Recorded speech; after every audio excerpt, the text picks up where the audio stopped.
Hey guys, welcome back. So, in today's class, we would be talking about Kubernetes and the services it offer.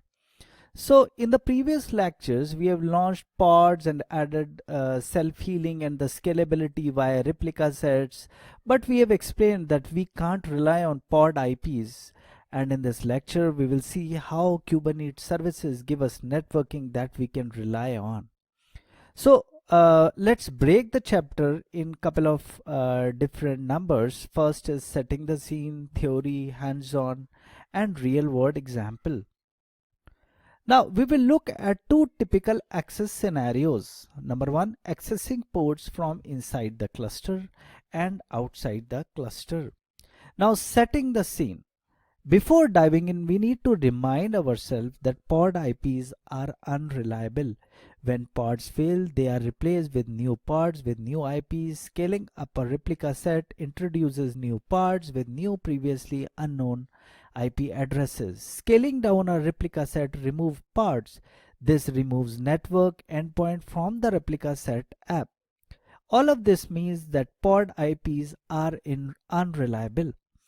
We also need to know three things about Kubernetes service. First, we need to clear up some terminology when talking about a service in this chapter.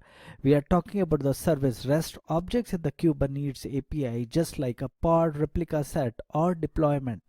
A Kubernetes service is an object in the API that we define in a manifest and pass to the API server.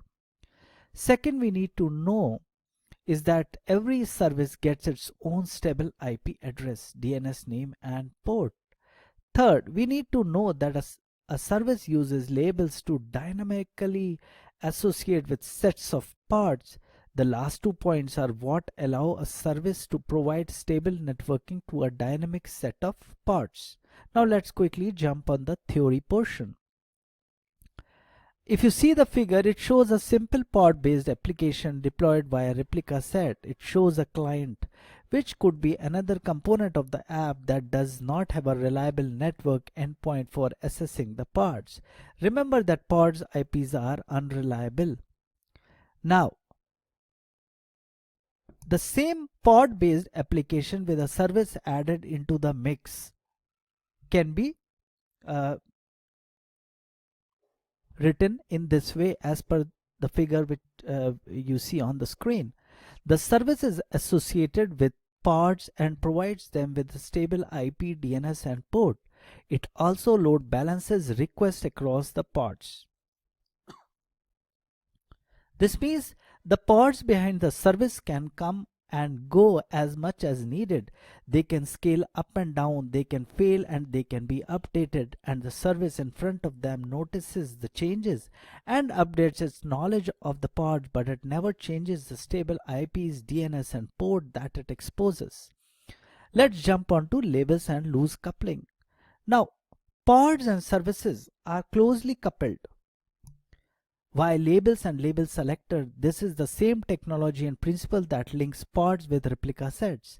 If you see in the figure an example where 3 pods are labeled as zone is equal to prod and version is equal to 1, and the service has a label selector that matches. The service shown in figure provides stable networking to all 3 pods. It also provides simple load balancing. Now coming on to the other aspect, for a service to match a set of pods and therefore provide stable networking and load balancing, it only needs to match some of the pods label. However, for a pod to match a service, the pod must match of all the values in the service label selector. If that sounds confusing, then let's discuss it a bit more.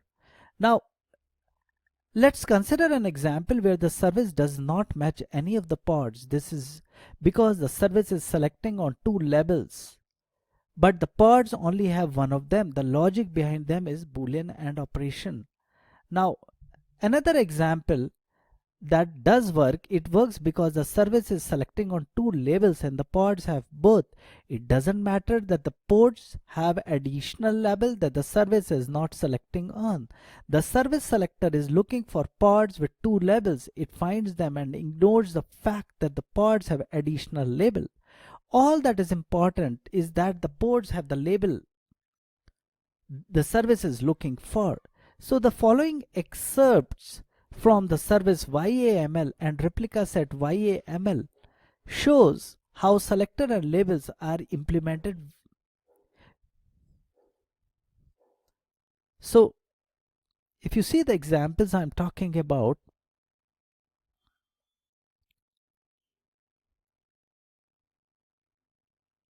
and this one. Yeah. So in the example file, the service has a label selector .spec.selector with a single value app is equal to hello world.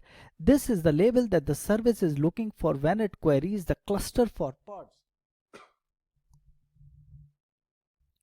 The replica set specifies a pod template with the same app is equal to hello world label, which is actually .spec.template.metadata.labels.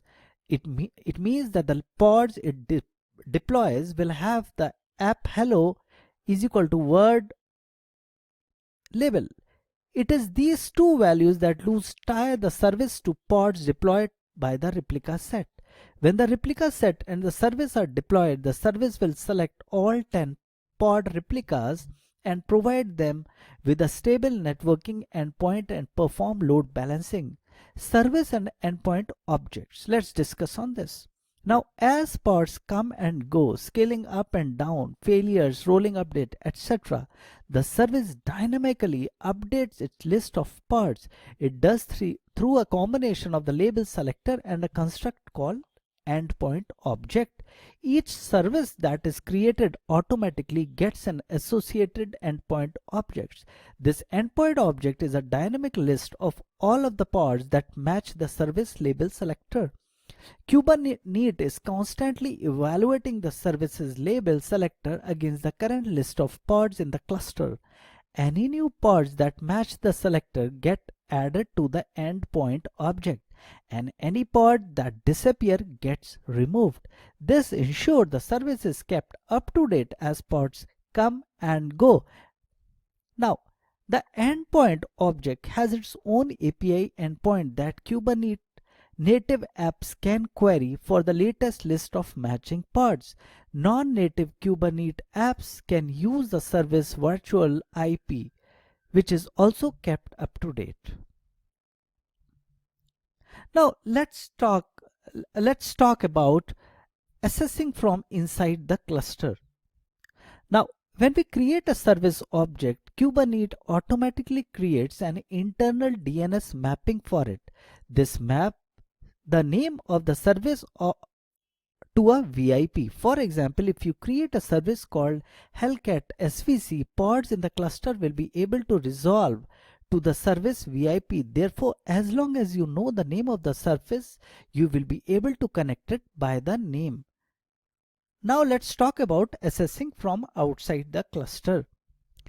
We can also use services to access pods from outside the cluster.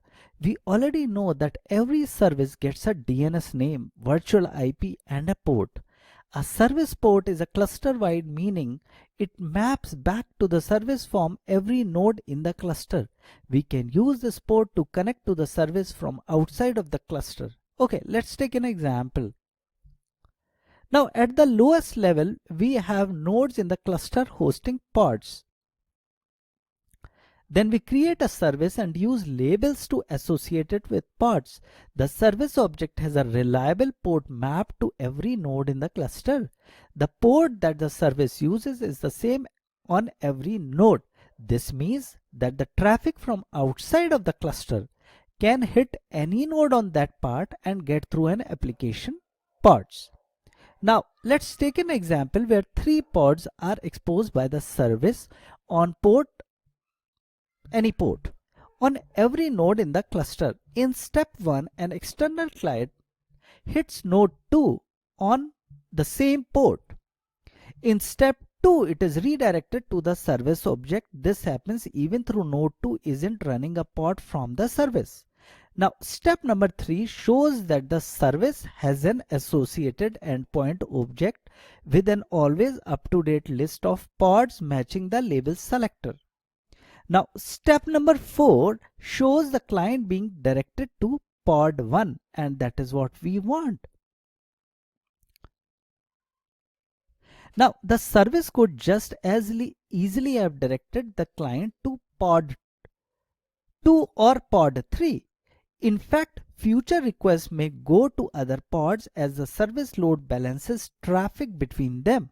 There are other options for accessing services from outside of a cluster, such as integrating with load balancers from your cloud provider. However, that starts getting platform specific implementation differences between Google and AWS, etc. And we are not discussing about that. So I'm taking a pause here, and ending this particular lecture. In the next lecture, we would be discussing a few more things associated with the same.